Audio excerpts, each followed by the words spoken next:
Hi, I'm Jose, and you're watching Horror News Weekly, the series where we keep you up to date on all things horror. Well, let's get this show on the road and roll the intro. Fans of A Quiet Place may be disappointed to learn that the third installment, which was originally set to be released in March of 2023, has been delayed.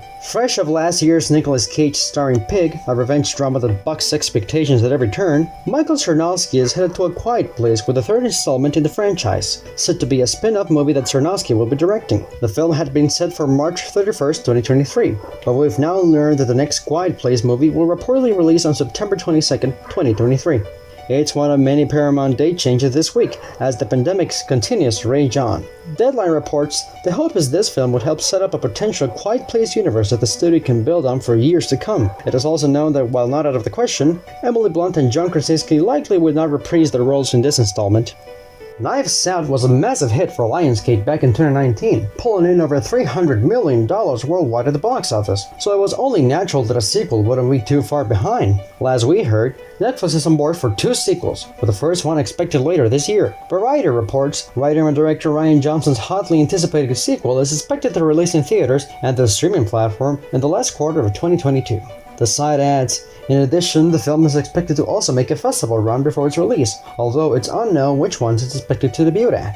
Daniel Craig is back as Blank for the upcoming sequel, with the confirmed ensemble cast thus far including Dave Bautista, Edward Norton, Jessica Henwick, Catherine Hahn, Leslie Odom Jr., Janelle Monáe, Madeline Klein, and Kate Hudson. Rian Johnson had noted back in 2020 that he was developing a sequel that would center on Daniel Craig's detective character investigating a new case, which is likely still the plan. Remember Hulu's bite-sized Halloween shorts? Well, several of those short films are now being turned into feature-length horror movies. The press release explains, the partnership between 20th Digital Studio and Hulu is set to include 9 horror features over the next few years. The films will expand directly on the shorts from the bite-sized Halloween collection, featuring previous writers or directors or inspired by past shorts. The films deal with topical social issues, such as mental health, ecological collapse, reproductive rights, interracial adoption, and online hysteria.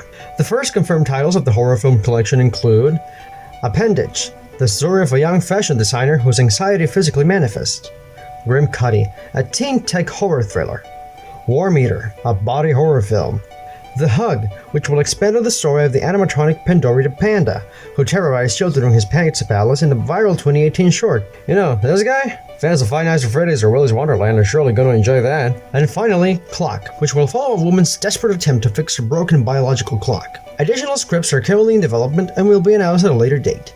Directed by Basque filmmaker Igor Legarreta, All the Moons won several awards at the 25th edition of the Fantasia International Film Festival, and it's now coming to Shudder on February 10th. North of Spain at the end of the 19th century, during the final throes of the last Carlist War, a little girl is rescued from an orphanage by a mysterious woman after it's destroyed by a bomb. Wounded and close to death, the girl believes the woman is an angel coming to take her to heaven. Soon, however, she discovers that this strange being has given her the gift of eternal life by turning her into a vampire.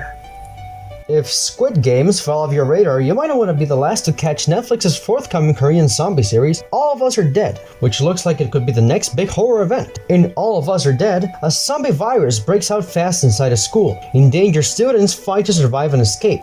The trailer is nothing short of amazing, looking like it could be one of the biggest and most insane zombie projects in recent memory, and it even seems to share a universe with Train to Busan. The Korean series was created by Lee Jae-kyu, Jung Sun-il, and Kim Nam-soo, and it's based on Joo Dong-joon's digital comic and webtoon, which debuted in 2009. The show is set to release on the 28th of this month, but by the time you're watching this, it could already be out. Now, this story isn't really horror-related, but boy was that game a nightmare to complete. Based on the award-winning video game that smashed into the scene with a gorgeous retro animation style, Netflix's The Cuphead Show is coming on February 18th. The Cuphead Show is a character-driven comedy series following the unique misadventures of the lovable, impulsive scamp Cuphead and his cautious but easily swayed brother Mugman. As the two scour their surreal homeworld of the Inkwell Isles in search of fun and adventure, they always have each other's backs, unless there's only one cookie left, in which case it's every cup for himself. The Cuphead Show combines nostalgic delights, side-splitting gags, and a healthy dose of the heebie-jeebies, especially when a ridiculous and weird nemesis, the devil himself, arrives on the scene to toy with our heroes. Did you know that the Predator franchise was also wrapped up in its own legal issues? I mean, neither did we, but it turns out, much like Friday the 13th, the Predator franchise has been mired in its own legal battles as of late, with Disney having acquired the franchise as part of their 20th Century Fox acquisition. But the writers of the original movie are suing in an effort to recapture the rights. As reported in April of last year, Jim and John Thomas utilized an opening that allows the film's original screenwriter to obtain the rights to the movie through copyright law termination provision, much in the same way Victor Miller did it with the original Friday the 13th screenplay. What's particularly interesting about this case is that a new Predator movie has already been shot by Disney, with Dan Trachtenberg's Prey likely set for release sometime this year. How will the lawsuit impact that film? Thankfully, it seems everything has been worked out. Reuters reports that the copyright dispute between Disney and the Thomas brothers has been dropped, according to a Wednesday filing in Los Angeles federal court. The website further explains this latest update on the ongoing case. The dismissal follows a December notice that the parties had settled their claims over James and John Thomas' attempt to reclaim their share of Disney rights in their screenplay. This amicable resolution means that Disney will have no issues going forward with Predator projects in the future, which certainly gives this year's Prey the green light for release. We can also expect Marvel's planned Predator comic books to finally come to life as well. As for Friday the 13th, things are a whole lot messier, as Sean Cunningham and Victor Miller have been unable to reach any sort of agreement at this time. Miller has been granted ownership of the original Friday the 13th script that he wrote, but long story short, Miller and Cunningham will have to work together to get anything Friday related off the ground.